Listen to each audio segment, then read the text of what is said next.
გამარჯობათ. მოხსენების დაწყებამდე ერთი განცხადება მინდა ვთქვა და შემდეგ ვეცდები ყოველნაირად მე ვიცოდი 45 წუთი მექნებოდა ვეცდები კიდევ შევამცირო ეს დრო რომ არ გადარხალოთ. განცხადების ტექსტი ასეთია რომ ჩემს მიერ სასაკითხი მოხსენება აი წარწერას უყურებთ ეს არის ქართული ენისა და დამწერლობის მოწყობის ბიბლიური მოდელი ეს ბიბლიური მოდელი განსხვავდება დღევანდელი ენათმეცნიერული შეხედულებების ვერსიას თემატიკა კონფლიქტური გამოდის მაგრამ მე ვარ პიროვნება რომელსაც არ მახასიათებს ზიზღის ენა და ერთი რამ მინდა აუცილებლად თქვა თქვენ ჩემთვის ყველასთვის პატივსაცემი ღირსშესანიშნავი პიროვნებები ვზანდებით და არ მინდა პირველ დონეზე ვინმე მიფიქროს რომ მე ზედმეტი კრიტიკით რაღაც ცუდი ტალღა შემომაქვს ბატონი ელიზბარი ჩემთვის არის ერთ-ერთი სატაყვანებელი პიროვნება თავისი ეროვნულობით, თავისი ქართველობით და ამ განცხადების გაკეთება მიხდება მხოლოდ იმის გამო, რომ შეიძლება მე ჩემ მოხსენებაში რაღაც მეშლებოდეს, ვცდებოდე, შემისწორეთ, მივიღებთ, მაგრამ თავარი ეს არის, რომ სათქმელი უნდა ვთქვა. აი დიდ რუსაველს დავესესხები, ზოგჯერ თქმა სჯობს არათქმასა, ზოგჯერ თქმისაც დაშავების.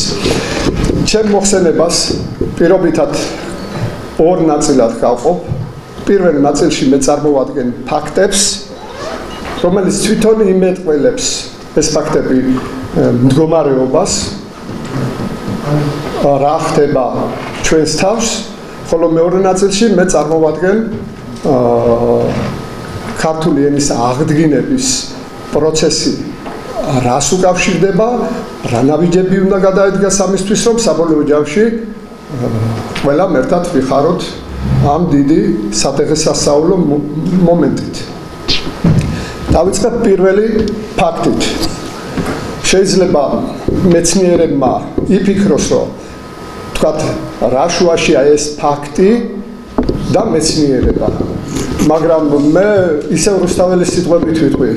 თავშია, რადგან თავია სიცრუე ყოვლისა უბედობისა. ამ უბედობის მდგომარეობა ძალიან იგრძნობა ამ ფაქტის გავლენით და წარმოგიდგეთ ამ პირველ ფაქტს. ჩვენ ბიბლიურ ციტატას განვიხილავთ და ვიხილე მარჯვენით საყდარსასე და მჯდომარისა მის წიგნით დაწერილი შინაგან და გარეგან დაბეჭდული ბეჭდითა 7-ითა. ეს არის კლასიკური სურათი იმისა, ბიბლიური წერის საიდუმლო რა არის. აქ არის ორი წერის საიდუმლოზე გამახვილებული ყურადღება. აქ რომ სასულიერო პირები იყვნენ წარმოდგენილი, თეოლოგები იყვნენ, ამას უფრო ჩაუღრმავდებოდი, სიღრმისეულად გავცემდი პასუხს, მაგრამ ფაქტია, რომ ბიბლიური წერილი წერის ორი მექანიზმით არის დაწერილი. იმისათ მელნით ნაწერი ტერმინია, სულით ნაწერი ასევე ტერმინია ბიბლიური, იმისათვის რომ გარეგანი წიგნიდან მელნის ნაწერიდან გადავიდეთ სულით ნაწილზე, არსებობს დიდი საიდუმლო, რომელიც ამ წიგნს ადევს და ეს არის 7 ბეჭდით დაბეჭდული საიდუმლო. შორს არ წავალ ამ ბეჭდთა განმარტებები თითქოს არსებობს, მაგრამ სინამდვილეში განმარტება რაობა, რაში მდგომარეობს ამ ბეჭდთა საიდუმლო ახსნილი არ არის. ჰქონდათ ვერსიები, მათ შორის ანდრია კესარიელის მიერ განმარტებულია, მაგრამ ანდრია კესარიელი თვითონ აღნიშნავს, რომ ბეჭდთა განმარტება არ არის ხორციელი კაცთაგან და არც სულიერ მამათაგან შესაძლებელი. და მოყავს ბიბლიური ტერმინოლოგია, სადაც ამბობს, რომ ამის უფლება აქვს მხოლოდ კრავს. მეორედ მოსვლის უფალს. და აი ამის გამო, რომ ბეჭდები ახსნილი არ არის, ბიბლიური წერილი არ ითვლება გახსნილ წიგნად. და წარმოგიდგენთ ბიბლიურ ციტატას, რომ არ ვიფიქროთ, რომ ეს ჩემი აზრია. აქ წერია გარკვევით, რომ წიგნი გახსნილი არ არის.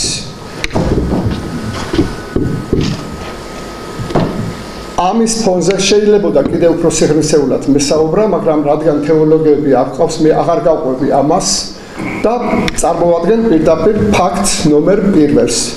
ბიბლია არის გაუხსნელი წიგნი. კიდევ ერთხელ ვიმეორებ.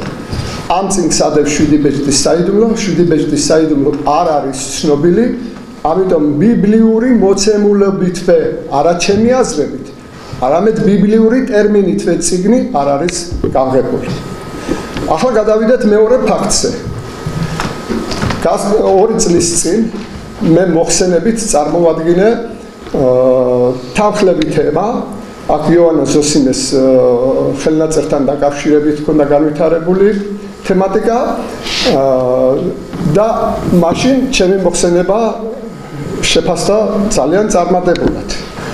ახლა თავისთავად თუ მტკიცებულება მოვიტანე, რომ დანამდვილებით სწორია იოანე ზოსიმეს მოცემულობა, კარნახი რომ ლაზარე არის ქართული ენა. შემიძლია მოკლე ჩანაწერი მაქვს და რა ფაქტებს ვეღრნობოდი. ბიბლიურ წიგნში მოწოდებულია აქ მოყვანილი ყავს 3 მოცემულობა და გეტყვით ახლა რაშია საქმე. პირველი მოცემულობა ახალი საგალობელის გამოჩენა, რომელიც მეორე მოსვლის წინ ხდება და ეს უკავშირდებოდა ახალ ენას. მეორე მოცემულობაა, რომ ამ ახალ ენას აქვს თავისი ბიბლიური სახელი, საიდუმლო სახელი, რომელიც არავინ უწყის და ამავე ნაწილში წერია, რომ 154 იგი 1000-ნი, რომელიც ახალ საგალობელს გადობს, მათთვის მოწოდებული არის საზომი კაცთათვის, რა თქმა უნდა, ჩვენთვის ხორციელად მოაზროვნე ხალხისთვის. საზომი მოწოდებული იყო 154-ით. ბიბლიურ ამ სამ მოცემულობებს საკმარისი იყო, რომ შეგვეფარდებია საიდუმლო სახელის საჩვენებლად იოანე ზოსიმეს კარნახი ლაზარე, როგორც კი ჩვენ დავწერდით ამ სახელს ლაზარეს და მიუსადაგებით ქართული ანბანით მინიჭებულ რიცხვებს, რაც თითოეულ ასონიშანს გააჩნია, ვღებულობდით ზუსტად 154-ს. ეს იყო 100%-ის სიზუსტით გაცემული დასკვნა, როცა გავეცით მაშინ დანამდვილებით ქართულ ენას აღნიშნავს ლაზარე. მაშინ შევადარე ეს გენეტიკური დონის ანალიზს, სადაც შეცდომა გამორიცხულია. ეს ერთი არის, რომ ლაზარე ქართული ენაა დავადასტურეთ, მაგრამ აი ამას შემდეგ სჭირდება განვითარება მოვლენების. მაგალითად, თუ ლაზარე ქართული ენაა, მერე როგორ? მე ახლა გადავინახავთ დაფასან და უკვე მათემატიკური მანიპულაციები, ასე ვთქვათ. ყველამ ვიცით ეს ციტატა, ახლა მოკლედ წერია, ბოლო ჟამს ზეღმერთი აღადგენს ლაზარეს. თუ ჩვენ იოანე ზოსიმეს კარნახს დაუფასებთ, მაშინ ამ კარნახით უნდა გადავიდეთ ბიბლიურ წერილში და გავაგრძელოთ მსჯელობა. გამოდის, რომ ზეღმერთი ბოლო ჟამს აღადგენს ქართულ ენას. აქ მოკლედ მივანიშნებ იმ სისტემაში მათემატიკის ცოდნები მეტყვის ალბათ ის გამეთანხმება C სისტემა, რაც ნიშნავს, როცა რაიმეს ჩვენ განვიხილავთ რომელიმე კონკრეტულ სისტემაში, იმ სისტემაში სადაც ლაზარე ქართულ ენას წარმოადგენს, რას წარმოადგენს ზეღმერთი. აქ იგივეს ვიმეორებ. აქ რომ იყვნენ თეოლოგები წარმოდგენილი და გვესწრებოდნენ, მაშინ ამ თემას ძალიან ჩაუყალიბდებოდი. მაგრამ ახლა მოკლედ ვიტყვით. სახარების მიერ განსაზღვრულია, რომ ლაზარე არის სიტყვა. ეგზეგეტიკა, რომ სასულიერო სწავლება გვეუბნება უფრო კონკრეტულად, რომ ზეღმერთი არის ღმრთის სიტყვა. თუ ჩვენ იმ პირობებს გავითვალისწინებთ, რომ ღმრთის სიტყვა, ანუ ზეღმერთი ამბობს დაწერილია წერილას არა ხოლმე პურითაც ხონდების კაცი, წერილას არა განსაჯო ღმერთი შენი. დამწერლობით ფორმაზე ვითითებს და როცა ჩვენ საუბრობთ რომ ღმრთის სიტყვა არის ამომავალი წერტილი ყველა მსჯელობისა, ყველა რელიგიური საფუძვლებისა დავამატოთ რა გამოდის ღმრთის სიტყვა დაწერილი. რა თქმა უნდა ეს გამოდის წმინდა წერილი. იმ სისტემაში სადაც ლაზარე ქართული ენაა, ზეღმერთი არის წმინდა წერილი. გამოდის ასეთი აზრი. ბოლო ჟამს თუ ვიმშელებდით რომ ზეღმერთი ვინ აღადგენს ლაზარეს ვინს ეს ადამიანური კაცური ბუნების მსჯელობაა, მაგრამ იმ სულიერი ჩანაფიქრით, რასაც იოანე ზოსიმე კარნახობს, გამოდის რომ ბოლო ჟამს წმინდა წერილი აღადგენს ქართულ ენას. ეს უკვე არის სერიოზული მტკიცებულება. მასზე რომ ინფორმაცია ქართული ენისა და დამწერლობის მოწყობაზე წმინდა წერილს გააჩნია. ეს 1000 წლეულებია იდო ამ წერილში. უბრალოდ იოანე ზოსიმემდე ამის მიხედვით რთული იყო, მაგრამ იმ არნახმა გახსნა გზა უფრო მეტი ფართედ ვიასწოროთ. ახლა უკვე საჭიროა უფრო მეტი მეცნიერება, რომ გამავითაროთ ეს მიმართულება. კარგით, დავსვათ შეკითხვა ასეთი. ბოლო ჟამს წმინდა წერილი აღადგენს ქართულ ენას, მაგრამ რაში ჭირდება ზეღმერთს აღადგინოს წმინდა წერილი? წმინდა წერილია ქართული ენა. რაში ჭირდება? ეს პასუხი თვითონ ზეღმერთის სიტყვებში ჩანს. დიდებისათვის ღმრთისა, რათა იდიდოს ზეღმრთისა მისგან. ისევ ის ფორმულირება. ზეღმერთი ეგზეგეტიკით განსაზღვრული არის ღმრთის სიტყვა, ღმრთის სიტყვა დაწერილი არის წმინდა წერილი, გამოდის რომ ეს დიდი საიდუმლო რომ ბოლო ჟამს წმინდა წერილი აღადგინოს ქართული ენა, ჭირდება და ემსახურება იმ საქმეს რომ აღდგარი ქართული ენა მოემსახუროს წმინდა წერილს განსადიდებლად. სად მივედით პირველ ფაქტთან. პირველი ფაქტი ასეთი რომ ბიბლიური წერილი არის გაუხსნელი წიგნი. გამოდის რომ ამ წიგნის მორგებადობაზე გვეუბნება ეს ციტატა. გამოდის რომ ქართული ენა მორგებადია ბიბლიურ წერილზე და ბოლო ჟამს უნდა აღდგეს იმისათვის, რათა ქართული ენისა და დამწერლობითი საფუძვლების მიერ მოხდეს ამ გაუხსნელი წიგნის გახსნა. ეს ძალიან სერიოზული რამ არის, მაგრამ აქვე მინდა დავამატო ერთი რამ.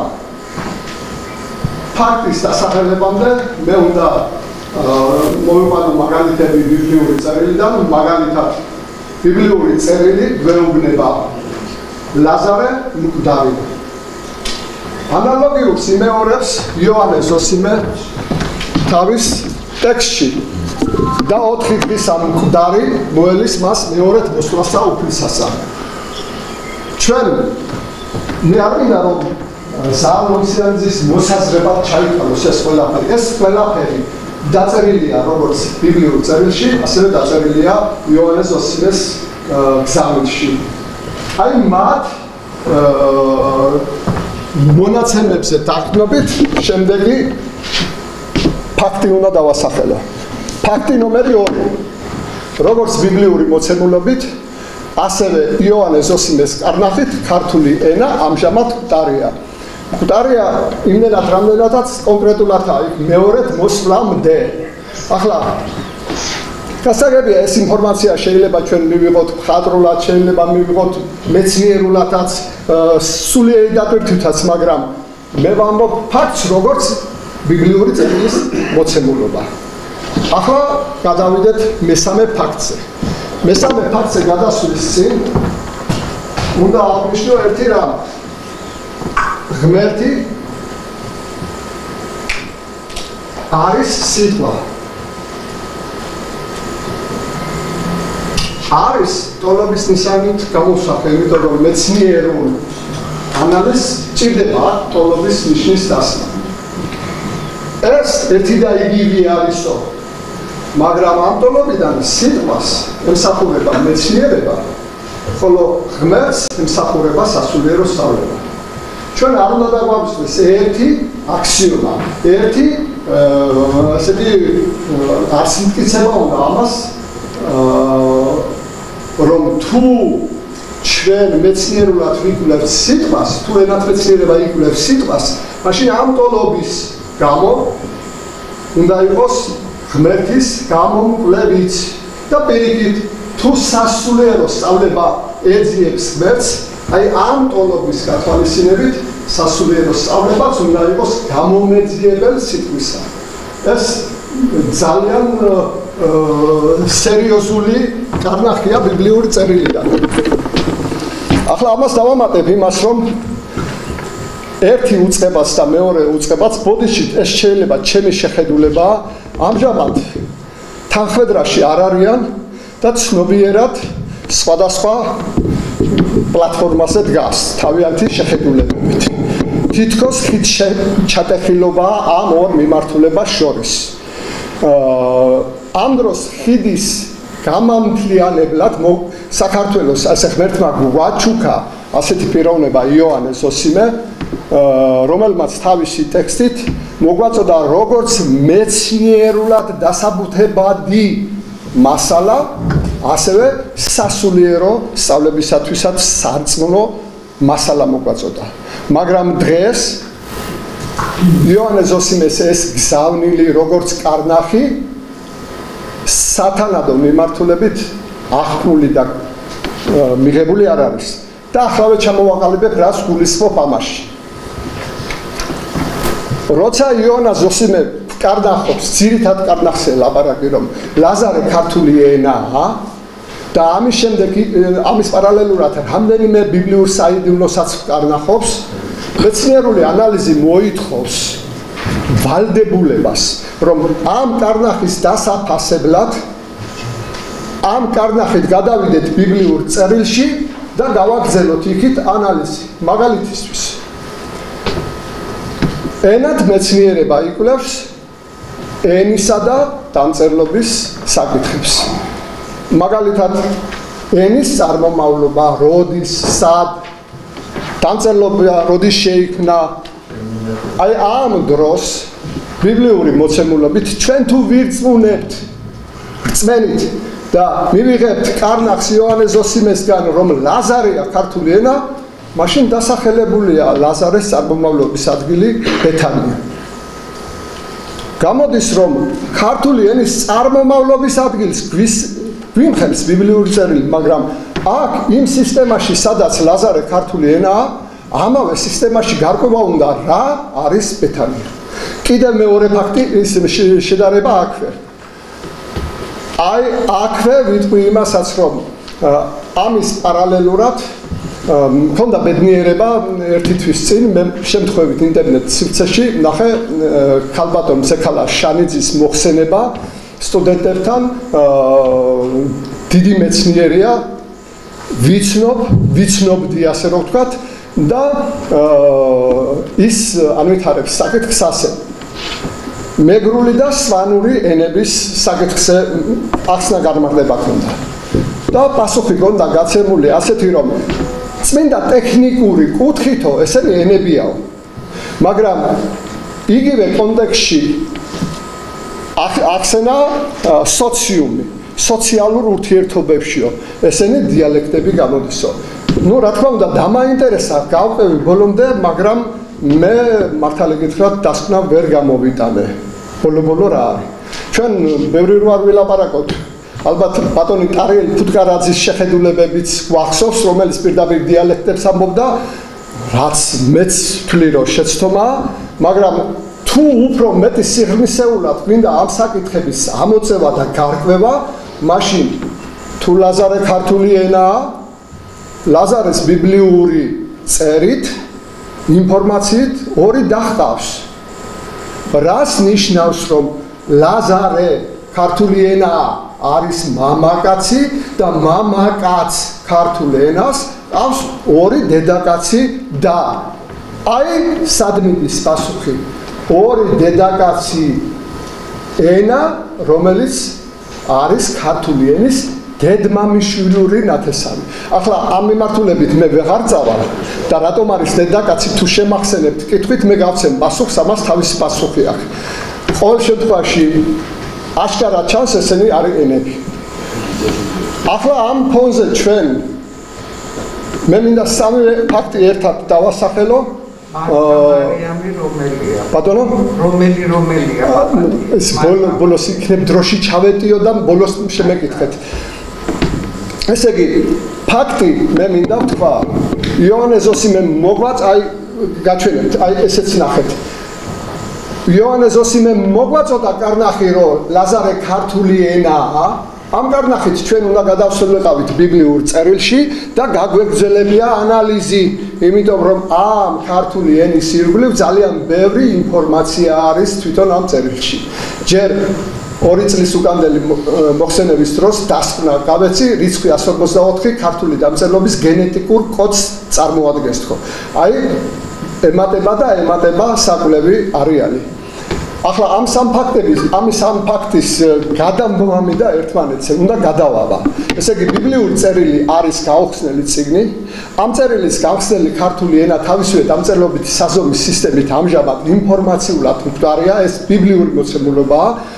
და მესამე მქონდა იოანე ზოსიმეს კარნახი ამ საიდუმლოზე, მაგრამ ეს კარნახი მეცნიერულად გამოყენებული არ აღმოჩნდა. მივიღეთ, გავარჩიეთ, მაგრამ გამოყენება რომ გამოვიყენოთ მე ბიბლიურ წერილში რა ხდება არ აღმოჩნდა. ახლა თავისთავად მე ვცდილობ ცოტა შევამაკლო რაღაცებს ამოვიღებ ძირითად ნაწილზე გადავალ, მაგრამ ეს ჩვენ ერთი მაინც უნდა აღნიშნო. რისთვის გჭირდება ეს ჯაჭვი?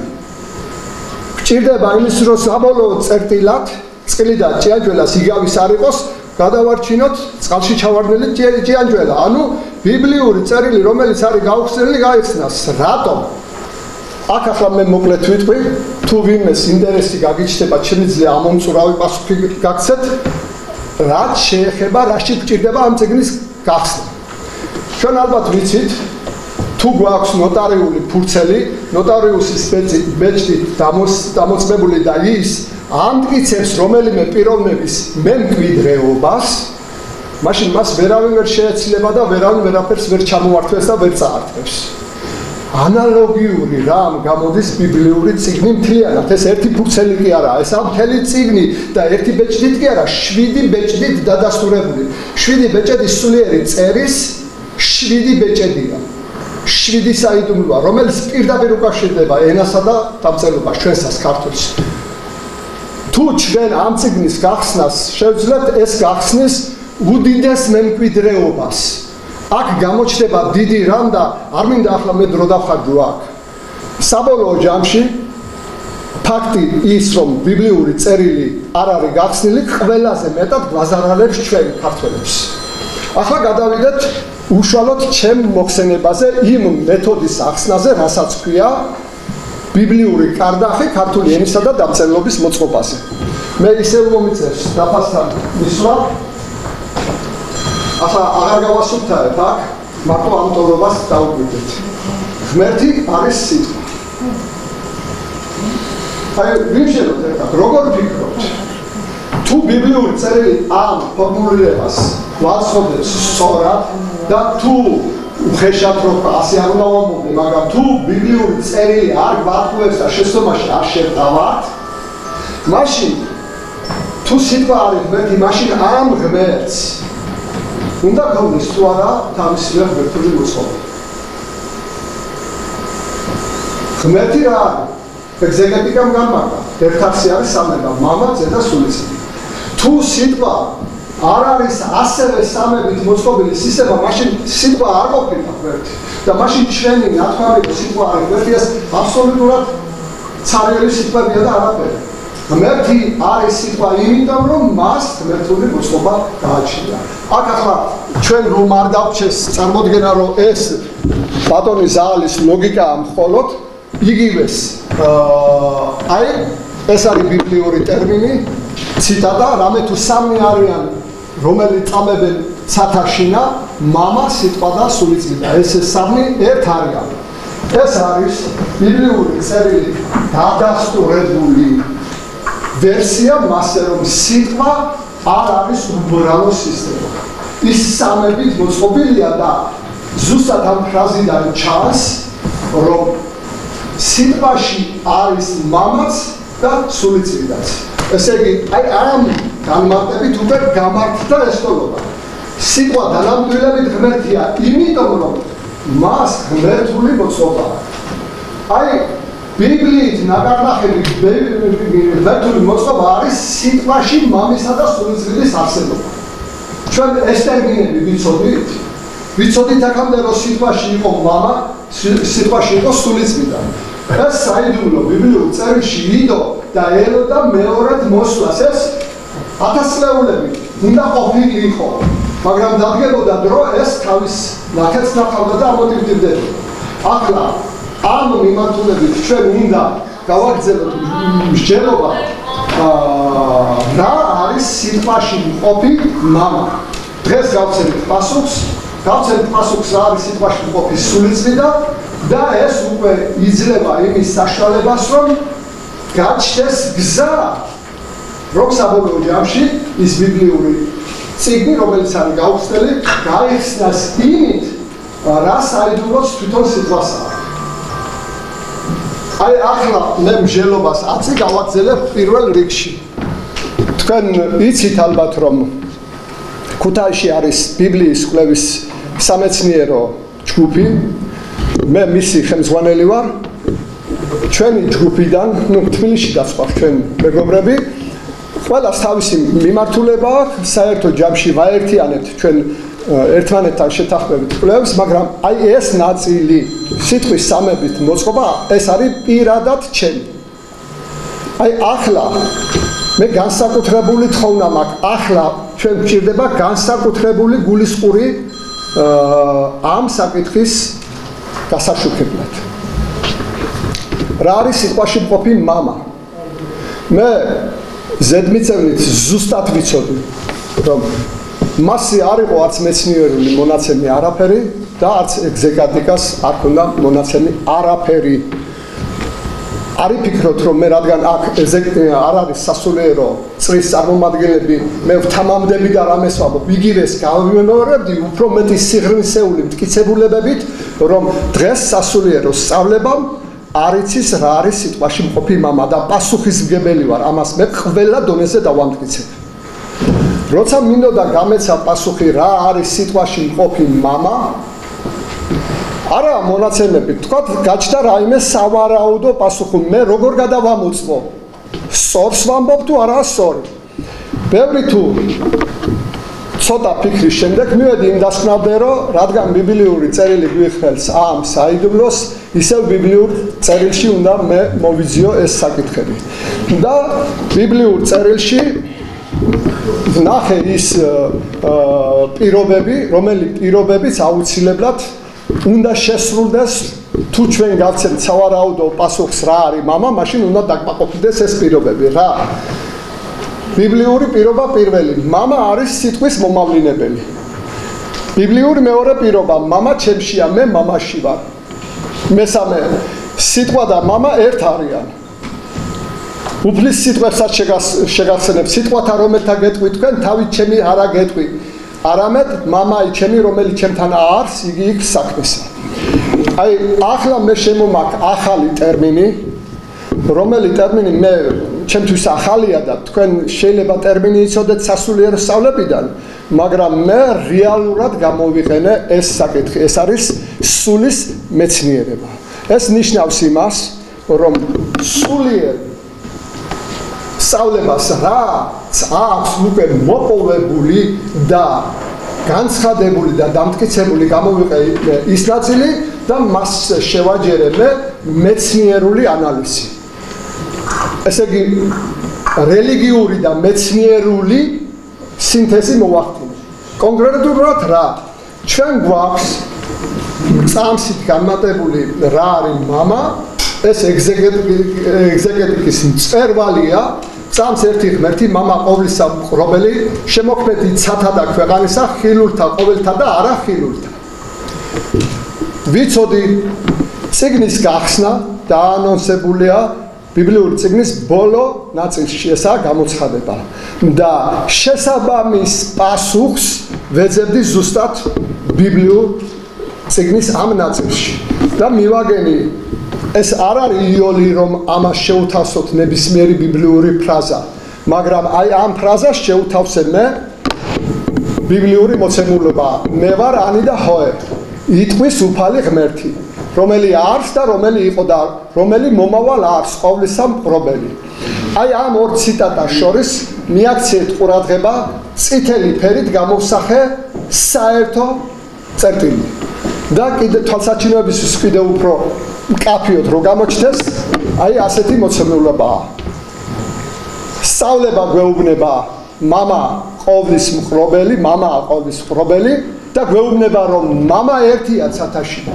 ანუ ყოვლის მყრობელიც ერთია ცათაშია მეორე ციტატაში გვეუბნება რომ ეს ყოვლის მყრობელი არის ანი და ჰოე ახლა ბუნებრივია მე რა უნდა გამჩენოდა გონებაში რომ რა არის დასახელებული მამად აქ ცალკე საუბარი არ მინდა მე ეს დავივიწყო რომ მხოლოდ ქართულ ვერსიაში ანი და ჰოე გამოყვანილი ასე ყოვლის მყრობელად სხვაენოვან ბიბლიაში არის ალფა და ომეგა მე შემიძლია ამაზე ცალკე მოხსენება გავაკეთო რომ ალფა და ომეგას დასახელება ამ კონტექსტში არის დიდი სიყალბე აი ეს სერიოზული თემაა და ამაზე მე მაქვს სამეცნიერო დოკუმენტური ფილმიც გაკეთებული და მე ამის უნარიც და შესაძლებლობაც მაქვს დავამტკიცო რომ ალფა და ომეგა აქ არის სიყალბე გავაგზავნოთ ახლა როგორც კი გაჩნდა ჩემ გონებაში ვერსია რომ მამა ანი და ჰოე ანბანი გამოვიდა თავიდან ჩემთვისაც დაუჯერებელია როგორ დასაჯირებელია ახლა მამა რომელიც ერთია ცათაშინა ამ პარალელებით გამოდის ანბანი მაგრამ მე მიუხედავად ამისა მაინც იმ ბიბლიურ პირობებში დავიწყე გადამოწმება და ამ ბიბლიურ პირობებში მამა არის სიტყვის მომავლინებელი თუ მამა ამბანური საწყისია მაშინ ამბანური საწყისი არის სიტყვის მომავლინებელი პირობა პირველი შესრულდა მეორე პირობა მამა ჩემშია მე მამაში ვარ ჩემშია ზეღმერთი არის სიტყვა ანუ სიტყვა ამბობს რომ მამა ასონიშნები ჩემშია ასონიშნების საწყისები ჩემშია მე ასონიშნებში ვარ პირობა აქაც შესრულდა სიტყვა და მამა ერთ არიან მე და მამა ერთ ვართ სიტყვა და ასონიშნები ერთ არიან ერთი სისტემა ერთად არიან პირობა აქაც შესრულებული ახლა ერთ-ერთი მთავარი საკითხი სიტყვათა რომელთა გეტყვით თქვენ თავით ჩემით არ აგეტყვით არამედ მამայի ჩემი რომელი არის ჩემთან და იგი იქ სახესა ესე იგი თუ მამა სიტყვაში მყოფი ასონიშნებია მაშინ როგორ სრულდება ეს არადო სიტყვა სული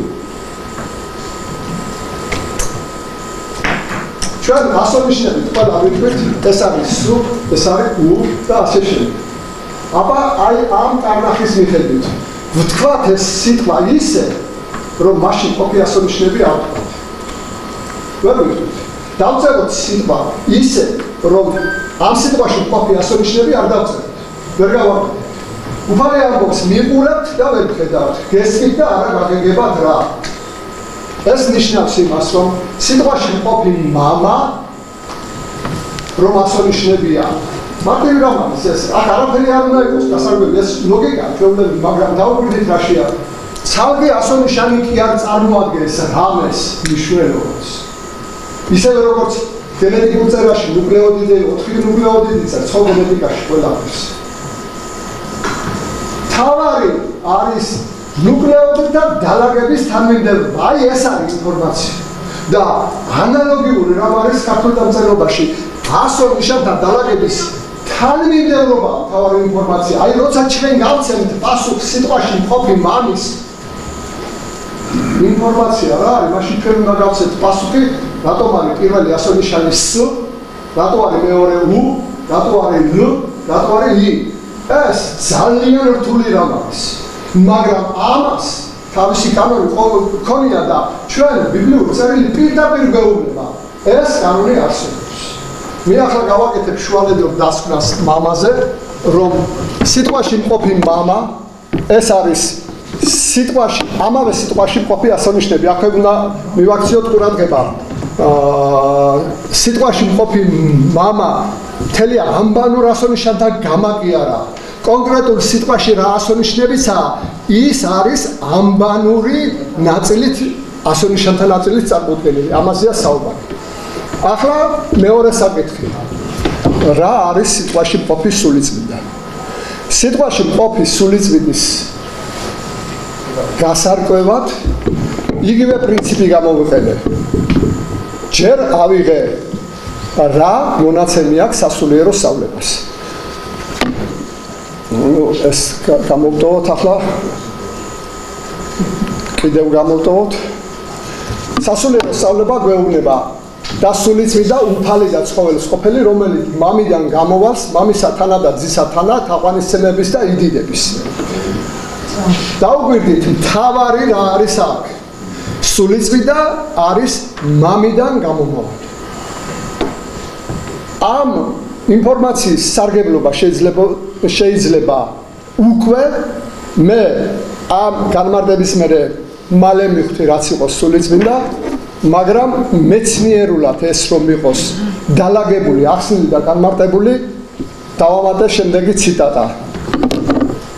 რომლისაგან ყოველი გვამი შენაწევრებულ და შემტკიცებულ არს ყოვლითა შეახლებითა უხვეებისაითა შეწევნისაებ საზომისა თითოეულისა ასოისა.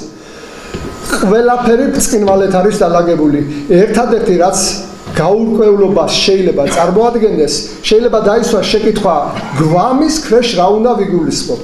აი აქაც რომ ყველა კითხვა მოიხსნას, იგივე მეთოდით, რასაც მე უკვე თამამად უწოდებ სულის მეცნიერებას, ეს არის რომ გავიხსენოთ ის საუბარი რაც იყო უფალსა და ღვთისმთავრებს შორის, პირველი შეკამათება რაც იყო მათში, მიუღო იოსო და რქვა დახსენით ტაძარი ეს და მე მესამესა დღესა აღვადგინო იგი. რქვას მათ ურიათა 46 წელსა აღეშენა ტაძარი ესე და შენ სამთა დღეთა აღადგინო იგი. აი ახლა არის მთავარი ციტატა. ხოლო იგი იტყოდა ტაძრისათვის გვამისა მისისა. ესაა ბიბლიური ინფორმაცია. ესე იგი თავისი გვამის ტაძარზე საუბრობდა. ძე ღმერთი რა არის? სიტყვა. თავისი გვამის ტაძარი, ანახი არის სიტყვის გვამის ტაძარი. აქ მე ბევრი არაფერი არ გავაკეთე, მხოლოდ და მხოლოდ ერთი სიტყვა დავამატე დროებით ახსნის მიზნით. რომლისაგან ყოველი გვამის სიტყვისა შენაწევრებულ და შემტკიცებულ არს ყოვლითა შეახლებითა უხვეებისაითა შეწევნისაებ საზომისა თითოეულისა ასოისა. აქ მე მგონი ახსნა განმარტებაც აღარ ასაჭირო. ბიბლიური წერილი გვეუბნება სიტყვის სხეული გვამი, ეს არის ძალიან ბევრი კანონზომიერებათა სისტემით შენაწევრებული, შემტკიცებული უხვებით, სხვადასხვა საზომებით, რაც თავარია ეს სასწორნი არის საზომითა თითოეულისა ასოისა. ასო მამა მამიდან გამომავალ საზომებზე მოგვიწევს ახლა საუბარი და პასუხი უკვე უნდა ხვდებოდეთ სულ რაზეა, მაგრამ კიდევ უფრო კონკრეტულად ვიტყვი. როცა სულიწმიდას განვიხილავდი და თქვენ იცით ტერმინოლოგია, ზოგი კაბალას ამბობს, ზოგი გემატრიას ამბობს, ეს ვითომ მეცნიერული სიტყვები რომელი უფრო მეტია? კაბალა თუ სულიწმიდა? რომელი უფრო მეტია ინფორმაციის მიღება ბიბლიური წერილიდან გემატრიის მეთოდით თუ სულიწმიდის მაგით? რა თქმა უნდა, სწორი სიტყვები არის შესარჩევი ყველაფერზე და ამ კონკრეტულ შემთხვევაში თქვენ ყურადღებას მივაპყრობ ერთ საკითხს. ძველი აღთქმის ერთ-ერთ წიგნს სათაურად აქვს რიცხვთა. მე ვფიქრობდი, რატომ რიცხვთა? რატომ მარტივად არა? რიცხვები, რიცხვნი, მაგრამ როგორც უყურებთ, ყოველი სიტყვა გაზომილია, ყოველი სიტყვა გაწონილია. და როცა დავთვალე ეს სიტყვა ამბანო საწყისებით გამოვიდა ტოლობა. ამ ფორმით დაწერილი სიტყვა ზუსტად გაუტოვდა სულიწმიდას. ანუ ეს პირდაპირ კარდახია რომ სულიწმიდა უფალი და ცხოველის ყოფილი, რომელიც მამიდან გამოვალს და პირველი დასკვნა იყო მამა ასონიშნებიდან გამომავალი რიცხვთა საზომები წარმოადგენს ამავე სიტყვაში მყოფ სულიწმიდას. მე ახლა 1:30 წამით ვიდეო უნდა გაჩვენოთ და მაინტერესებს საჭირო დროს ჩავთავთ თუ არა.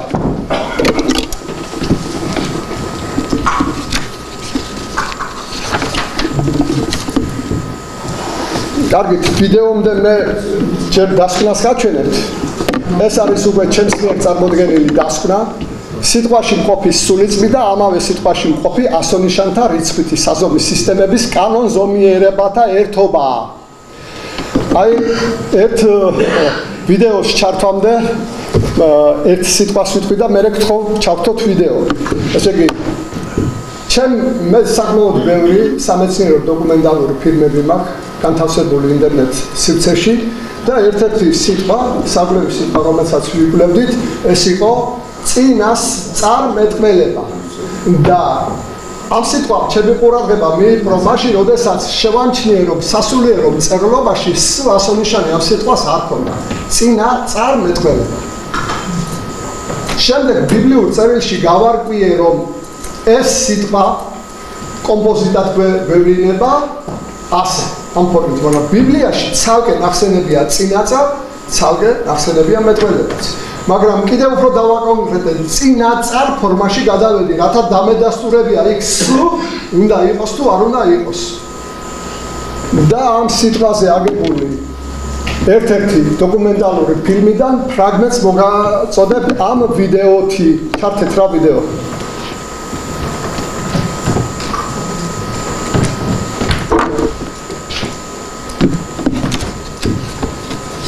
იპოსტასური ძე არის სიტყვა. მამა, რომელიც არის ძისა თანა, ამ სიტყვაში მყოფი ამბანური ასონიშნებია.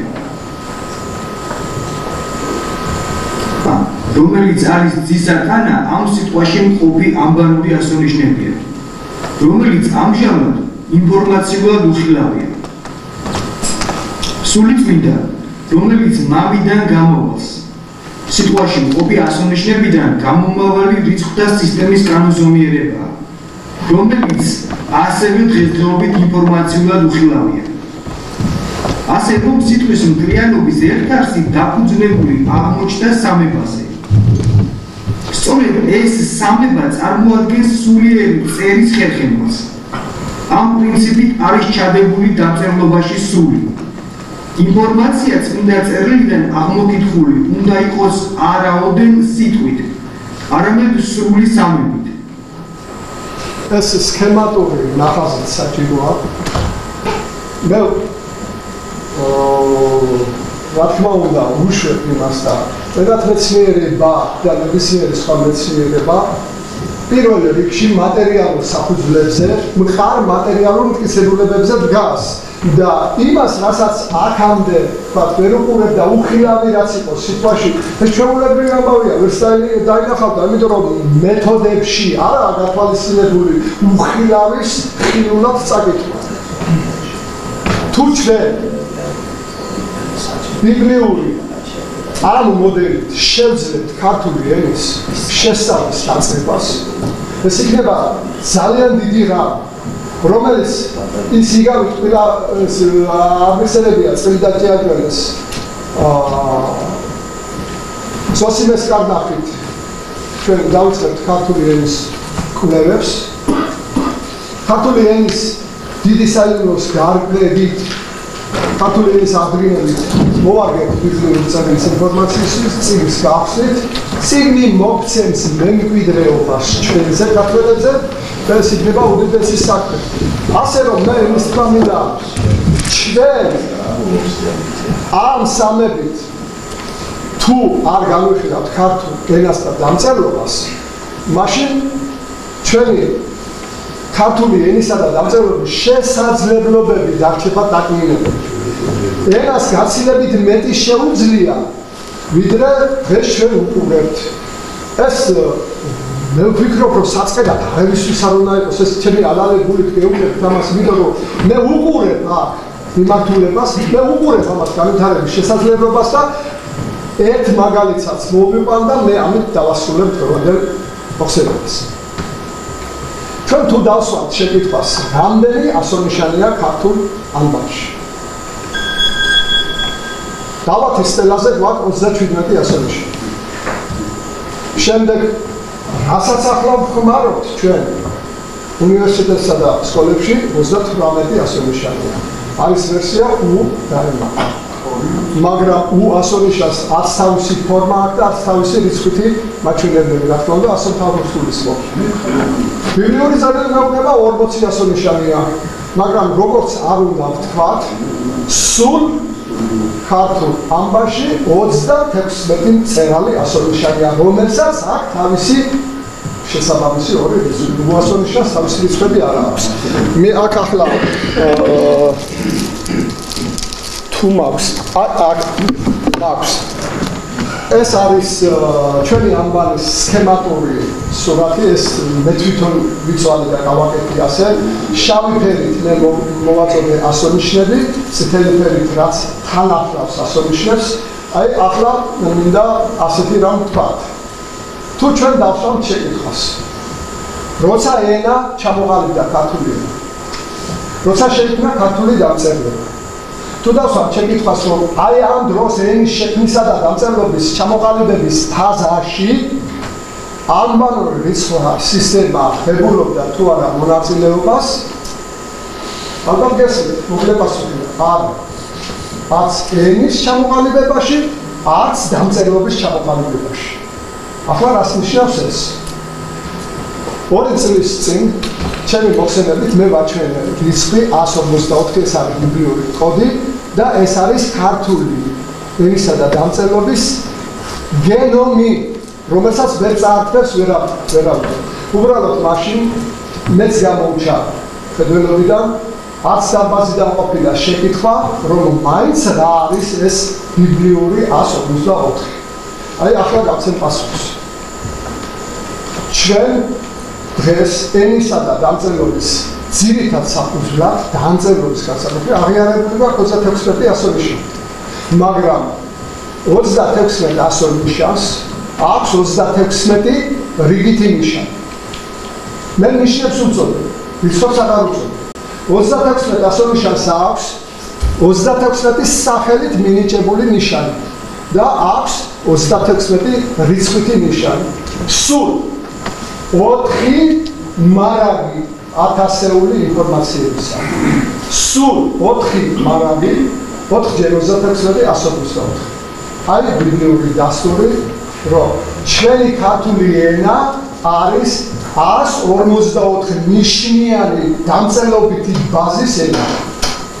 თუ ჩვენი ენა განხილული იქნება მხოლოდ 36 ნიშნის შესაძლებლობაში, თავის დამწერლობის ბაზის გულისხმობ, მაშინ რა მდგომარეობაში უნდა იყოს 36 ნიშანში განხილული ენის შესაძლებლობა, ისევ თუ ფორმას გამოვიყენებ. ჩემთვის არავითარი თუ არ არსებობს აქ, მაგრამ თუ ქართული ენა მართლაც თავის დამწერლობითი საფუძვლით მართლაც 154 ნიშნიანია, მაშინ 154 ნიშნიან შესაძლებლობასთან რა მდგომარეობაში უნდა იყოს 36 ნიშნიანი შესაძლებლობა. ბიბლიური პასუხი აქ არის. ლაზარე დარგი. ანუ ინფორმაცია და მთელი რიგი სისტემა, რომელიც დაბეკადა, ეს არ არის იოლად მოსაპოვებელი ინფორმაცია. ეს საკმაოდ დიდხანს გაგრძელდება. ამის კვლევა ძიებდება. ჩვენ ვიქნებით ალბათ. აი ეს თაობა დაიწყებს და სწორი გააგრძელებს. ეს რას ნიშნავს? ახლა რა ჩამოვაყალიბებია? ქართული სიტყვა განსხვავებული ყოფილა ყველა სხვა ენებისაგან და სხვა სიტყვებისაგან, იმით რომ მოტივირებულია ჩვენი სიტყვა, ანუ მასში დევს კანონზომიერებათა სისტემა, რომელიც განსაზღვრავს სიტყვა რატომ არის ასეთი ფორმით. და ზუსტად ამ მოტივირებული სიტყვის გამო სხვადასხვა ვერსიებში, ბიბლიურ წერაში, სასულიერო წერაში, თანამედროვე წერაში არის ნიშანთა სხვაობები. აი აქედან შეიძლება სიტყვის განცმენდა და აქედან მოდის ტერმინი განცდელი სიტყვა, განუცდელი სიტყვა. მოკლედ და კონკრეტულად მე ჩემი ცდელობით შევეცადე დამენახებინა თქვენთვის რომ ქართულ ენაში სიღრმეები გაცილებით მეტი დიდია, ვიდრე დღეს გვაქვს წარმოდგენილი შეხედულებები ამ ენაზე. და ამ დიდი სიღრმეების საფუძველი ქართული ანბანური საწყისის 154 ნიშანი. დიდი მადლობა ყურადღებისათვის. Pentru saintereso molismine da tuli mosteneba spatașului albert გავგვიჩნდა ადამიანებს კითხვები და პირველ ყოველზე გავხდა დავსვათ კითხვები ყოველდღე კი როგორად აკვეცნება და პირველ რიგში შეიძლება პირველ რიგში ძალიან დიდი მადლობა საინტერესო ლექციისთვის ამაზე ხუბილი შტება უფრო მეტი ვისაუბროთ რასაკვირველია უბრალოდ ძალიან გულწრფელი შეკითხვები წამოიჭრება ბევრი მაგრამ შევეცდები ხა რა ძალიან მადლობთ პირველ რიგში გითხარით ხსენების დროს მაპატიეთ შემომიჭერი რომელი და მართა მარიამე ო ლაზარესი რომელი რომელენასთან ასოცირდება თუ მეტყვით მე მომხსენ აი ლოგიკა მაინტერესებს ძალიან სიტყვა და ღმერთი ხა ლინგვისტებმა ენათმეცნიერებმა ეს განსაკუთრებით კარგად იცით რომ სიტყვა ღმერთია და ღმერთი სიტყვა ასე მოგვევლია ხო თუ იქ სამი ასი სულიერებისა მამა ძე და სულწმინდა არის ღმერთში თქვენ ეძებთ ამას სიტყვაში და მე ლოგიკით ჩვენ გადავდივართ და აი ეს სამი იპოსტასი სიტყვაში იქნებ გამოდის რომ მამა სიტყვა და სულიწმინდა და იქნებ სიტყვაშია ეს სამი მოსაწევი სიტყვაშია სამი ეს სამია ეს სად არის ძე მაშინ ძე არის უკვე და დავამთავრებ მე ეს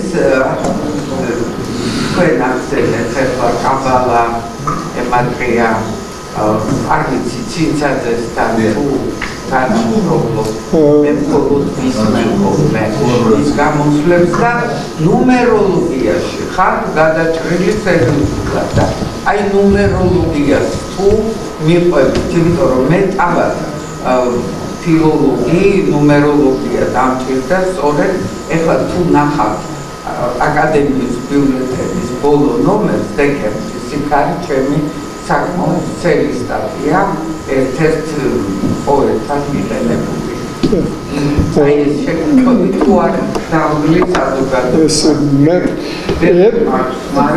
პირველ შეკითხვაზე რომელია მართა რომელი მარიამე ცოტა გამიწელდება საუბარი ეს არ არის ერთი სიტყვის სათქმელი მოკლედ სათქმელი ეს რა არის მართა და რა არის მარიამე მოკლედ რომ ვთქვათ წესი და რიგით ეს არის სულიერი წერის სფეროდან სუფთა სულიერი წერის სფეროდან და რა მარიამე არის სიტყვის მშობელი ღვთისმშობელი ხომ ვიცით მარიამე ამ კონტექსტში ასოცირდება ხორციელი სიტყვა ხორციელი მოძღვრება მართა არის სიტყვის უხილავი ნაწილი მისი მოძღვრება ანუ სულიერი კუთხით ქართული ენისა და დამწერლობის ხილული ნაწილით მოსაწოდებული ინფორმაციათა ერთობა არის კოდური სიტყვით მარიამი, ხოლო ამავე ენის სულიერი ნაწილით მოსაწოდებელი ინფორმაცია არის მართა. წესი და რიგით ჩვენ ვართ მართას ლის მადიდებლები. და წესი და რიგით ტარიელიც არის მისებრი მართ დაბადებით ვინცა ყოფილა შობილი. წესი და რიგით ნუმეროლოგიას როცა ვამბობთ, რუსთაველს მოვუსმინოთ, უნდა ვთქვათ არ შეამოკლოს ქართული. არ ძალუც სრულქმნას სიტყვათა. მე მგონი გასაგებად ჩამოვაყალიბე, რომ სიტყვის სრულქმნილებას ქართული დამწერლობის ყველა ნიშნის გამოყენება უნდა. და კიდევ ერთი ილიას რეფორმა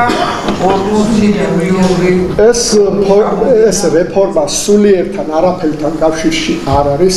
ეს არის თვითონ ილიას მოსაზრება.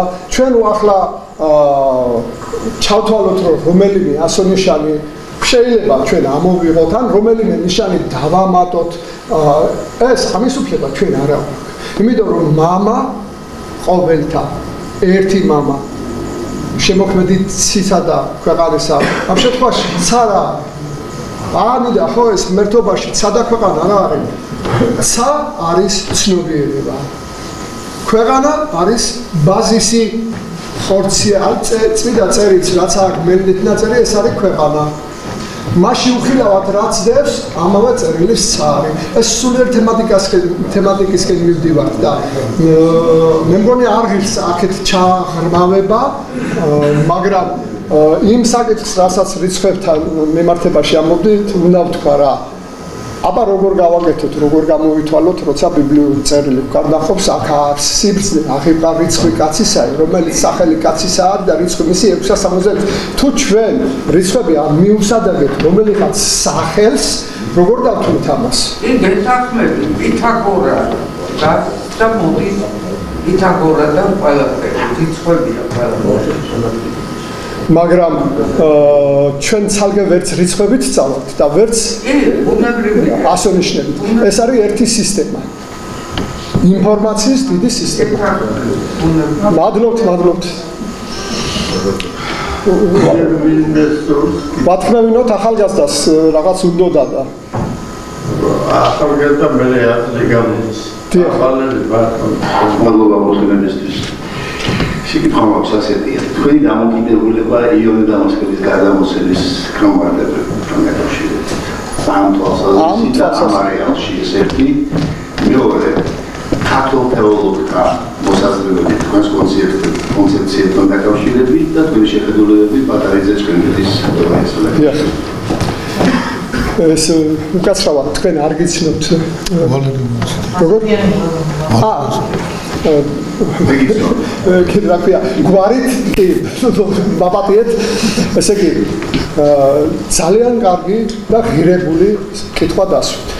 ახლა იოანე დამასკელს მე ამ კონტექსტში იმდენად არ შევეხები რამდენადაც მე მქონდა უკვე სასულიერო თემატიკასთან ცოტა კამათი გამომივიდა მაგრამ იქ წავედით ანდრია კესარიელის მოცემულობებით თითქოს ანდრია კესარიელი წარმოადგენდა იმ წმინდა მამას რომელმაც პასუხი გასცა ბეჭედთა საიდუმლოს და აქვს განმარტებული ბეჭედთა საიდუმლო დამასკელს კონკრეტულად რა არის იცით როცა პასუხს მათემატიკურს იპოვით გადამოწმების მეთოდები საჭიროა მაგრამ იმდენად სერიოზული ახსნა განმარტება მივიღე მე ანდრია კესარიელიდან ბევრ ფიზიკურად შეუძლებელია ყველაფერს ჩაეძიო ჩემთვის რაღაც დამატებითი წყაროების და წიგნების კითხვას ისევ ბიბლიურ წერილის კითხვა და იქ ყოფა მირჩენია აი ანდრია კესარიელი რას ამბობს ანდრია კესარიელი ამბობს რომ არც ერთ ხორციელ მამას და არც სულში მყოფ მამას არ ხელეწიფების ამ საიდუმლოს ახსნა ის აღიარებს რომ მან არ იცის ბეჭედთა საიდუმლო და აღიარებს იმასაც რომ ამას ვერსად ვერ იპოვითო წერს ამის გამხსნელი არის კრავი. აი მიმართულება ნაჩვენებია, აი აქეთ რა არის კრავი, როგორ უნდა გაიხსნას, განიმარტოს ეს ცალკე საკითხია. ახლა შემახსენეთ რა მეორე ნაწილი? ქართველი თეოლოგების დამოკიდებულება. მოდით ახლა ასეთი ვთქვათ. თქვენ მეცნიერი ბრძანდებით, მე გამოვიტანე მტკიცებულებად აქ, რომ ბიბლია როგორც წიგნი არის გაუხსნელი.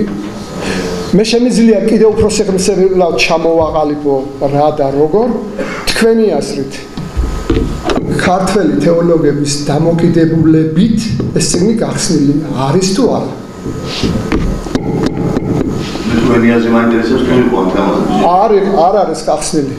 იმიტომ რომ თავარი პრინციპი წიგნის გახსნის არის მამაზე შეკითხვის წესის შესრულება. თქვენ ალბათ იცით, როცა უფალი ეუბნება და ასწავლის ხალხს მოწაფეებს არა ზოგადად რომ რაოდენი რამს თხოვოთ მამასო მან მოგცეთ თქვენო აქამდე არარაი გითხოვიესო გითხოვდეთ და მიგეღოთ მე რისი თქმა მინდა იცით ჩემთვის ყველაზე დიდი სიტყვები ეს არის უფალი ამბობს რომ იოანეს გამოცხადებაში პირდაპირ წერია რამე თუ მათ არ აიციან მამაი ჩემი მომავლინებელი ახლა რას ნიშნავს ეს როცა მე მყავს მაგალითად უფალი რომელიც ამბობს პირდაპირ მათ მამა არ იციან უნდა დაისვა შეკითხვა ვინც მამაზე შეკითხვის წესს ვერ ასრულებს მამაზე შეკითხვის წესი შესრულდება პირველივე რაცა პირველივე ბეჭედი გაიხსნება და პირველივე რაცა პირველი ბეჭედის გახსნის შემდეგ იხსნება ბიბლიური წერილი მე მაგ ფაქტი წიგნი არაა გახსნილი რატომ იმიტომ რომ საფუძველთა საფუძველი მამაზე შეკითხვის წესი იქ არ არის შესაბამისად ძალიან დიდი ბოდიში ქართველ თეოლოგთა მიმართ შეიძლება ჩემი ნაკლიცაა რომ ყველას არ ვიცნობ მაგრამ მე თუ ვინმე წამიკითხავს და გავცნობი ვარ ყველაზე დიდი ბუმბერასი პირდაპირ თეოლოგი არაა მაგრამ პეტრე იბერია რომელიც წყინვალედ ვაწოდებს ჩვენ თეოლოგიურ სურათს რომელსაც მოაქვს მთელი რიგი საკითხები როგორ უნდა ვიმუშაოთ სიტყვასთან რათა ბოლოში ამბობს რათა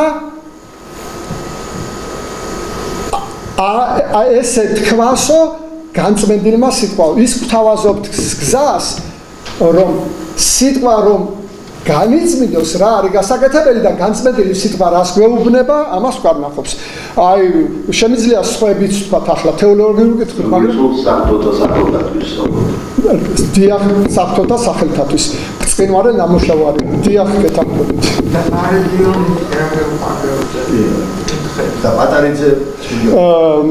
პატარიძე და ჩხენგელი მადლობა კითხვისთვის იმიტომ რომ მე გასულ წელს 2 წლის წინ ზუსტად ეს შეკითხვა დამისვეს მე მაშინ ბატონო ვაჟამ ალბათ მიაქცია ყურადღება ცოტა ავღევდი იმიტომ რომ მთელი ჩემი მოხსენება რაზედაც იყო დაშენებული იმ დასმული შეკითხვით იმგრეოდა და მე უნდა გამეცა ისეთი პასუხი რომ არც შეურაცხყოფა გამომსვლოდა მაგრამ ჩემი პოზიციებს მე შუალედური ავირჩიე და ვინანერო ავირჩიე ახლა ვიტყვი პირდაპირ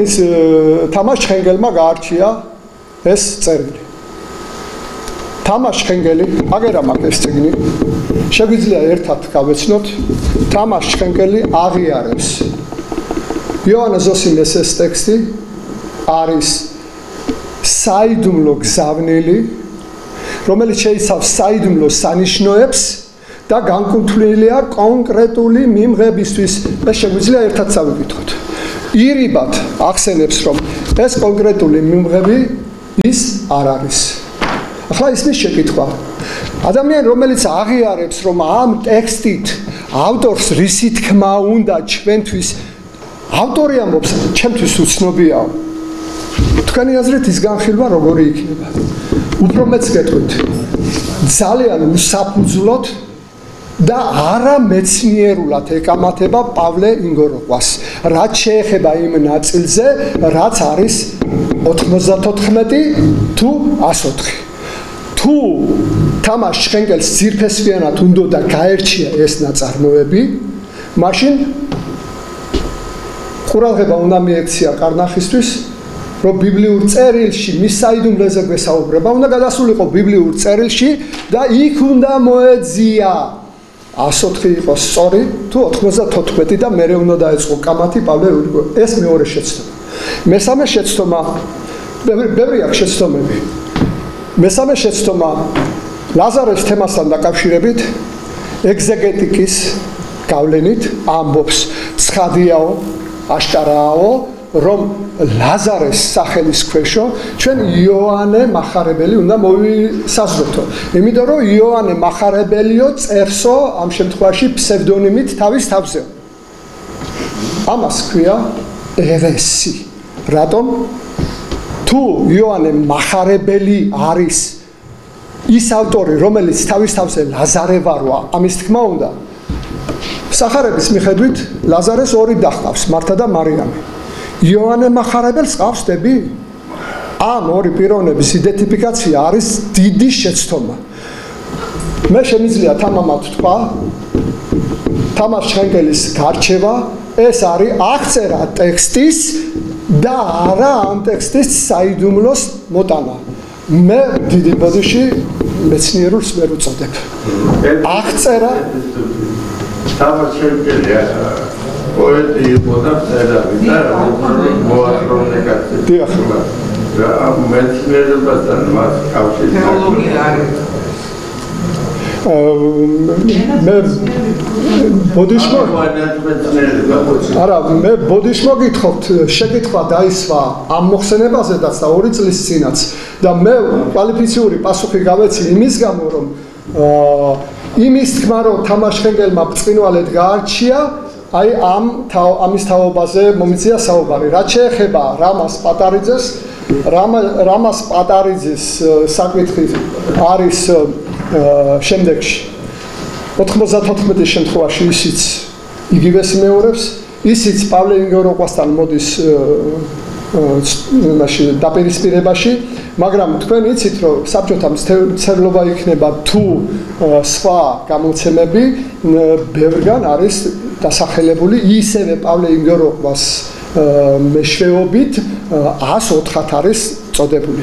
ერთი ეს საკითხი რომელშიც მე ვერ დავეთანხმები რამას პატარიძეს და მეორე რამას პატარიძე ამ კარნახს რომ ეს მიმართულია ბიბლიური წერილის საიდუმლოს ჩვენებისთვის საერთოდ არ მიყვება აქეთ. მე გავეცანი ბატონის რაგროქსიანის წიგნს მათის წიგნი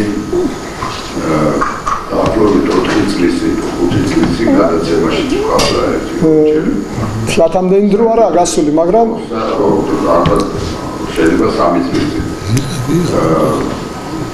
ქუთაისის აკაკი წერეთლის სახელობის უნივერსიტეტში იყო კვლევა და საკმაოდ ძლიერი ჯგუფი რომელიც ასწორდა ბიბლისტიკას და კავშირ დამწერლობას იკვლევდა გადაიწყო და ერთმა კარგად ახსოვსავი ძალიან ბევრი მიგნება აქ და სიახლეა ციგნში თუმცა რა თქმა უნდა მე ყველაფერში ვერ დავეთანხმები არის კითხვის ნიშნებიც მაგრამ არის ძალიან ორიგინალური მიგნებები და ძალიან საინტერესო იქნება კითხვა თეოლოგიებთან მაღალი დონის თეოლოგიებთან მისი თეორიების შეჯერება არა თქვა უბრალოდ კამათის სასულიერო პირებს და რაღაც დოგმატური კანონების ჩარჩოებში არამედ ისეთი ძლიერი რომელიც შემატებს თქვენ კვლევებს უფრო დადებით უფრო მეტ ბუნებრივია რომ ქართული ენის კვლევა და ბიბლისტიკა ეს არის ამოუწურავი თემატიკა და აქ ისეთი საკითხები მაგალითად ალბათ ცოტა შემაგრიანდა მაგრამ ვერ მოასწარეთ აქ ძალიან საინტერესოა თქვა ძალი და ღვინო იესოს ქართული სამოსელი ბიბლიური ვენახი მე პირველად როდესაც თქვენი ლექციები მოვისმენე აი ამ მომხიბლა აი ამ თემატიკა და კარგი იქნებოდა რომ უფრო აქედან გაგეცო და თქვენ უფრო წმინდა ენათმე საკმაოდ რთული მოხსენება არის ამიტომაც ესე ადვილი გასაგები არა დიდი მადლობა და იმედია კიდევ ერთხელ ვამბობ რომ აი ეს თავიდან როცა იწყებს იქ და იმათ რაღაცნაირად თქვენ ეტალონად მოხავთ კივი ალაზნის პირელი და ლუქსარ ლატარია ეს არ ასწევს ამის მეცნიერულ ირეგულებას მაგრამ ეს ჩემი პირველი ნაბიჯები იყო ხო გასაგებია მაგრამ ჯობია რომ უფრო ფუნდამენტალური თეოლოგიების წრეში აკადემიური თეოლოგიების წრეში მოხდეს ამ მიგნებების ფილტრაცია დიდი მადლობა ბატონო ვაჟა შეიძლება ბატონო პირიქით მე მადლობას უკაცრავად რა მოვასწრებ ერთ სიტყვას ბატონო ვაჟა დიდი მადლობა ამ მითითებისთვის და ვისარგებლებ და ბატონ როინს ვთხოვ ესე იგი ეს თემატიკა კიდე უფრო საინტერესო და მიმზიდველი რომ გახდეს კიდე უფრო მეტი მტკიცებადი და დამაჯერებელი რომ გახდეს აუცილებელი საკითხი წამოჭრა ბატონმა ვაჟამ აქ არის საჭირო მეცნიერთა და სასულიერო წრის ერთობლივი დამოკიდებულება იმას, რასაც ქვია მეცნიერებისა და რელიგიის სინთეზი. ძველად თქვენთან პირად საუბარში ეს ვახსენე, ეს არის ისეთი ნაწილი, რომ თუ ეს შეჯერება არ მოხდა და თუ მოხდება ეს ჩვენი ქვეყნისთვის ყველაზე კარგი რამე. ამაზე მეტი კარგი რამ ჩვენი ქვეყნისთვის არ იქნება და ეს ნაწილი თუ დაიგეგმება თეოლოგთა თანდასწრებით, უფრო მეტი მწვავე კითხვების თუ იქნება ამ მიმართულებით, მე მზათა ვარ, მეც ვიზრდები, მეც ვსწავლობ, მაგრამ შეიძლება შეცდომა მაქვს. გამოვასწორებ ამ შეცდომას, საბოლოო ჯამში უნდა იხეიროს, უნდა ისარგებლოს ჩვენმა ქვეყანამ. ეს აუცილებელია ასეთი რამ მეცნიერების და რელიგიის თავმოყრა ერთ სასაუბრო მაგიდასთან. ეხლა ადოლიზანის მოხსენება დარბაზში მეორე მოიხსენეთ და ამით ჩვენ გამოვხატა აკადემიამ და ჩვენმა საზოგადოებამ და კომისიამ მათივისცემა მისი ამ მრავალწლიანი ნამდვილად თავდადებული შრომის მიღება.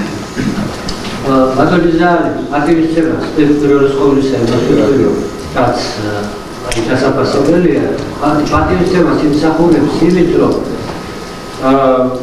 მართლაც სიღრმისეულად კითხულობს წმინდა წიგნს და სამყარო ლიტერატურას ეცნობა, როგორც გამოჩნდა და აქვს თავისი ახსნები. ახლა მე ბაზოდიმერების იმას გამოვიხმაურები და აი სწორედ ამაში არის, აი ჩვეულებრივად თქვა ის, რაც პრობლემის წინაშე დგავართ. ბატონმა ძალიან ზუსტად ეს შემოგთავაზა. შევთანხმდეთ, რომ ლაზარე არის ქართული ენა, ლაზარე არის 154 და ასე შემდეგ და აქედან ააღ. თუ შევთანხმდებით, ახლა ჩვენ სადღაც წავიდეთ, შევთანხმდით ამაზე და მივიღეთ რაღაცამდე მივდივართ. ეხლა მე უბრალოდ ერთ-ერთი რამ უნდა ვთქვა, რა იძულებული ვარ თქვა, რომ ენათმეცნიერება, აი ყველა ამგვარი, ასე ვთქვათ, ცოტა თეორიის თუ სიმბოლიზმის ეს მოდის ხოლმე ენათმეცნიერებასთან, როგორც თვითონ ბრძანა კონფლიქტში და ამ დროს ენათმეცნიერება სულ სხვა მეცნიერებაა.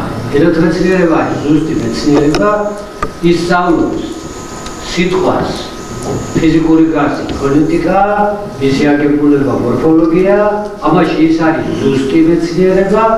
მე მივდივარ სემანტიკაში, აი სემანტიკაში სერიოზული პრობლემები, იმიტომ რომ მნიშვნელობა არის რაღაცა წარმოუდგენელი ასეთი ზღვა, ესა და იქ აი კანონზომიერებები გვაქვს ჩვენ ენათმეცნიერებას, მაგრამ მაინც საკმაოდ ჭირს, ასევე ამის გამო ეტიმოლოგიაში პრობლემები და ასე შემდეგ და იგივე სიტყვა არის ობიექტი ფსიქოლოგიის კვლევისთვის, ფილოსოფიის კვლევისთვის და ასე შემდეგ და ასე შემდეგ და ცხადია, შეიძლება იგივე სიტყვა იყოს საგანი ამგვარი დაკვირვების. ანუ ამგვარ დაკვირვებას ენათმეცნიერებასთან, კლასიკურ ენათმეცნიერებას გულისხმობ, არაფერი კავშირი არ აქვს გარდა იმისა, რომ სიტყვას იკვლევს. ან ჩვენ ასე ვთქვათ, კონფლიქტი არ აქვს. ამიტომაც მე არ ვთქვათ, რომ ასეთი საკითხები ასეულს ერთადერთი რამე რაც მაწუხებს აი ენათმეცნიერები მეცნიერება საერთოდ ნებისმიერ დარგში, სწორედ ეს არის, რომ იქ რომ რაღაცა გინდება კანონზომიერება, ამაზე მათემატიკოსები, ფიზიკოსები, ქიმიკოსები, ენათმეცნიერები არიან, იმიტომ რომ იქ არის თავისი კანონები აქვს, თავისი მეთოდები აქვს და მიიღებენ შედეგს და დაშლარკვებული არის. რატომ ხდება აი ერთადერთი კითხვა, რაც მაწუხებს, უსვამ ხოლმე ამას, რომ აი ამ პირობითად ვიტყვი გემატრისტების დასკვნები რატო განსხვავდება ერთმანეთისგან. ისინი რომ ერთმანეთს ემთხვეოდნენ, მე ვიტყოდი, რომ მე კი არ ვიცი, მაგრამ აი რაღაცა დამაჯერებელი. მაგრამ როდესაც ეს განსხვავებას იძლევა, ესე იგი შეიძლება რომელიღაცა ჭეშმარიტია, მაგრამ ჯერჯერობით მაინც მივდივარ და ის წიგნი მაინც ვერ ვიტყვით, რომ ბატონი ზარის მოხსენებით მეჩეთი ახსნილი.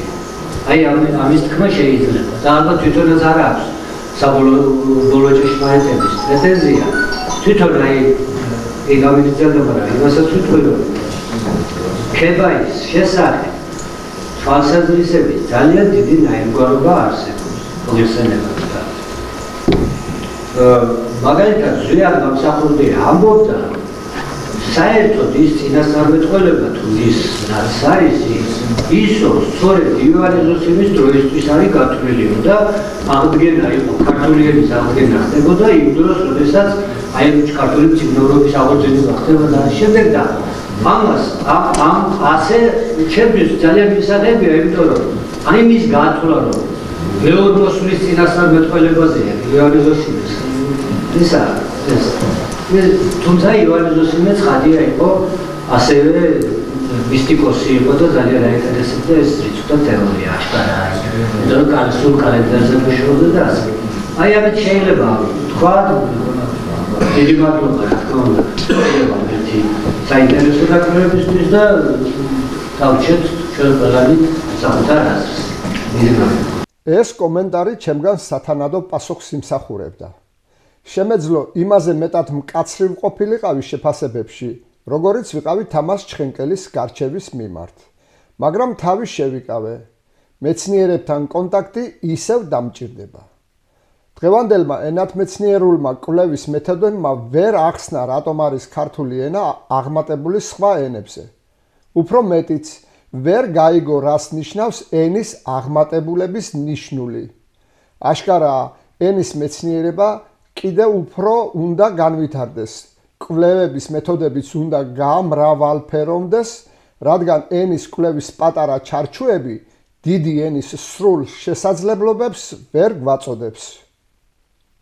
აი ამ გამოსულას ეხლა, იმიტომ რომ პირველი შემიძლია პასუხისმგებლობით, როგორც ენათმეცნიერმაც და ლიტერატურის მერე ჩარო ეს კლასიკური იერარქია იყო მაშინ, როცა ჩვენ მედაბატონი ავტობავშვები ვიყავით.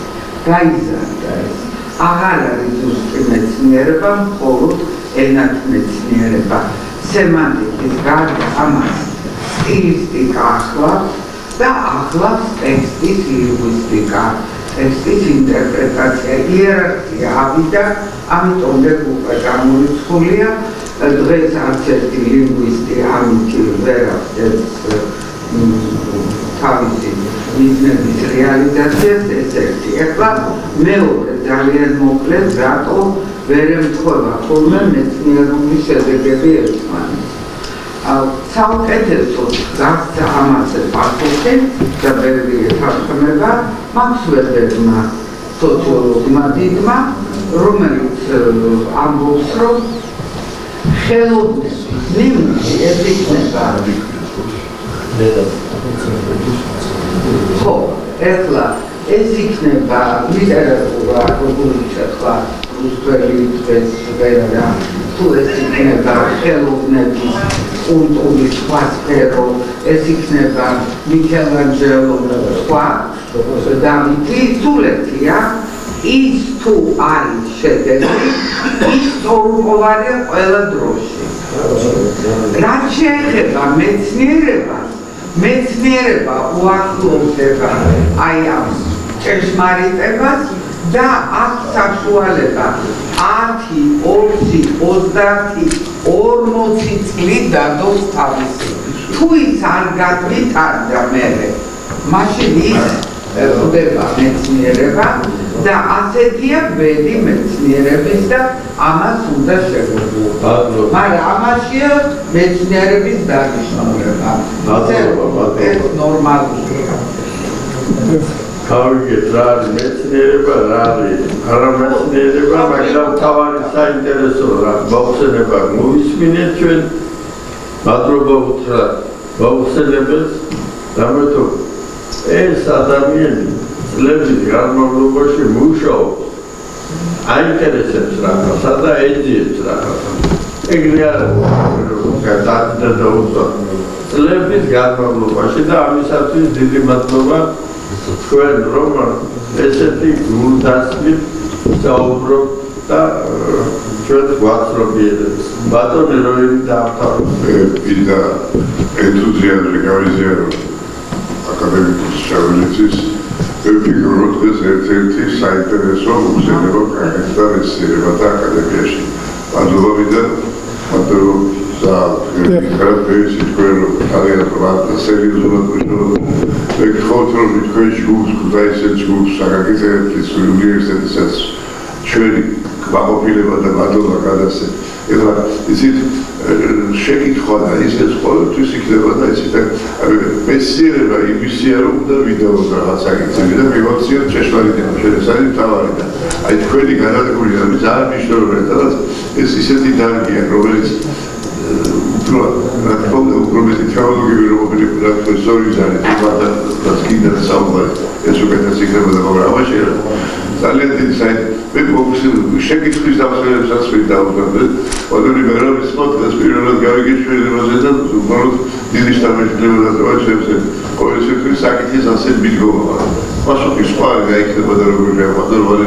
Там то ріде за тайтересе уряне, за не сайтересе. Зараз писав, ვადალარაკუზე ავტოზე აგერო. უგურმესი მადლობა დაგითხრათ და ყველას ნავსებს ვოხსენო მადლობა. კიდევ გავიგებრო რომ ეს იყო ძალიან მნიშვნელოვანი უცურ წარმატებები და რომ მუშაობა გააგრძელოს ამ ტექსტი პატრონას საავადმყოფოში. დიდი მადლობა. ყველას დიდი მადლობა.